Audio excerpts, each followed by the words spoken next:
She texted me, "We're done," right before my job interview, so I sent her a screenshot of my new 6-figure salary with, "Thanks for the motivation." I was sitting in my car outside Meridian Tech, straightening my tie and running through talking points one last time. This was it. The senior software engineer position I'd been preparing for over 3 months. The salary was $127,000, more than double what I was making at my dead-end startup job. My phone buzzed. A text from Vanessa. "We're done. I can't do this anymore. Don't contact me."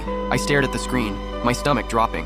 We'd been together for 2 years. Sure, things had been tense lately. I'd been working extra hours to beef up my portfolio for this interview, and she'd been complaining about me being unavailable. But this, 20 minutes before the biggest interview of my career, I called her immediately, straight to voicemail. "Vanessa, what the hell? We can talk about this tonight. I'm literally about to walk into..." The line went dead. She declined my call. I sat there for a moment, hands shaking. Part of me wanted to reschedule the interview, drive to her apartment, and fix whatever was broken. But I'd worked too hard for this opportunity. Her timing couldn't have been worse, or more deliberate. I walked into that building furious. The interview was supposed to last an hour. I was there for 3. "Tell us about a time you worked under pressure," the lead developer asked. I thought about Vanessa's text and channeled every ounce of frustration into my answer. I talked about debugging critical systems while servers crashed around me, about meeting impossible deadlines, about staying focused when everything was falling apart. "What drives you?" the hiring manager asked. "Proving people wrong," I said without hesitation. 2 days later, they called with an offer. $127,000 base salary, plus benefits, plus stock options. I'd never seen numbers like that in my life. I was driving home from signing the paperwork when I decided to text Vanessa one last time, not to beg,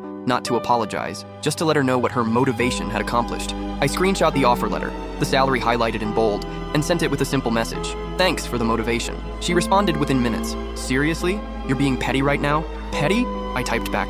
"You dumped me via text 20 minutes before the most important interview of my life. I figured you'd want to know how it turned out." My phone started ringing. "Vanessa, this is childish," she said when I answered. "What's childish is your timing," I replied calmly.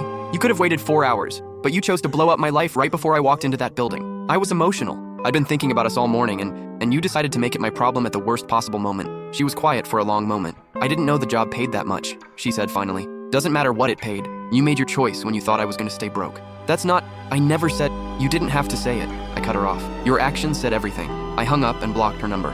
3 months later, I'm in my new apartment, downtown, killer view, rent I can actually afford now. My coworkers invited me out for drinks to celebrate my first quarterly bonus. As we were leaving the bar, I saw Vanessa across the street with some guy I didn't recognize. She saw me too. For a split second, our eyes met. I raised my glass in a mock toast, smiled, and walked away. Best breakup text I ever received.